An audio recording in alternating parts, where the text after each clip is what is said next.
Assalamualaikum warahmatullahi wabarakatuh.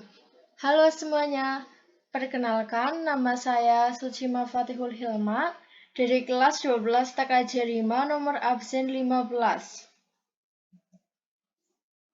Saya di sini akan mempresentasikan remedi bahasa Indonesia saya, bab 2, teks cerita sejarah.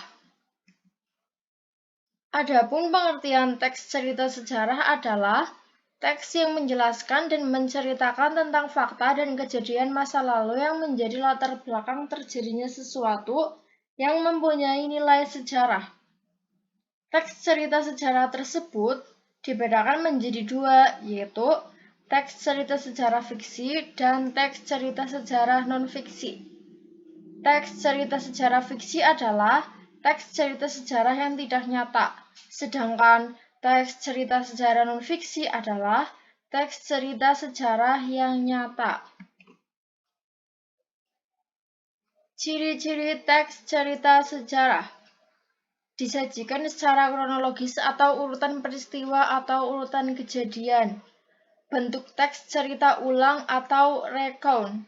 Struktur teksnya yaitu orientasi, urutan peristiwa, dan reorientasi. Sering menggunakan konjungsi temporal seperti lalu, kemudian, sejak, selama, hingga, dan isi berupa fakta. Nilai-nilai dalam teks cerita sejarah. Nilai budaya. Nilai budaya adalah nilai yang diambil dari budaya yang berkembang secara turun-temurun di masyarakat atau berhubungan dengan budaya Melayu. 2. Nilai moral. Nilai yang berhubungan dengan perbuatan baik dan buruk yang menjadi pedoman kehidupan manusia secara umum. Selanjutnya ada nilai agama atau religi. Nilai yang mengenai konsep kehidupan religius atau keagamaan berupa ikatan atau hubungan yang mengatur manusia dengan Tuhannya. Nilai pendidikan atau edukasi adalah nilai yang berhubungan dengan pelajaran dan pembelajaran. Apakah memiliki sesuatu yang dapat dijadikan untuk meningkatkan pengetahuan dan intelektual seseorang atau tidak? Selanjutnya ada nilai estetika. Adalah nilai yang berhubungan dengan keindahan dan seni. Dan yang terakhir ada nilai sosial. Adalah nilai yang berhubungan dengan kehidupan di dalam masyarakat. Kaidah kebahasaan teks cerita sejarah. 1. Kata ganti pronomina. Kata ganti pronomina Kata ganti atau pronomina adalah kata yang menggantikan benda atau sesuatu yang dibendakan. Kata ganti yang akan saya bahas adalah kata ganti orang. Kata ganti orang adalah kata ganti yang berfungsi menggantikan kata benda atau orang. Kata ganti orang ada 3, yaitu kata ganti orang pertama, kata ganti orang kedua tunggal, dan kata ganti orang ketiga. 2. Menggunakan nomina atau kata benda.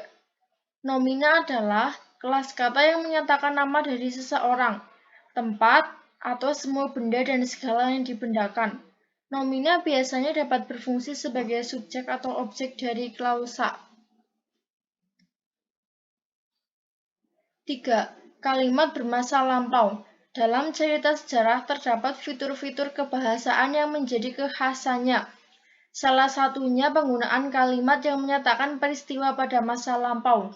Contoh, pada tahun 1733, candi ini ditemukan oleh C. Alon, seorang berkebangsaan Belanda. Selanjutnya, frasa adverbia. Frasa adverbia adalah frasa yang kelompok kata di dalamnya menduduki fungsi kata keterangan. Frasa nomina. Frasa nomina adalah kelompok kata yang dibentuk dengan memperluas sebuah kata benda. Frasa verba. Frasa verba adalah kelompok kata yang terbentuk dari kata-kata kerja. Dan yang terakhir adalah kata-kata tindakan atau verba material. Verba material merupakan kata kerja berimbuhan yang mengacu kepada tindakan fisik ataupun perbuatan yang dilakukan secara fisik oleh partisipan. Sekian dari saya, mohon maaf atas ketidaksempurnaannya. Karena kalau kesempurnaan itu adalah judul lagunya Rizky Febian. Terima kasih.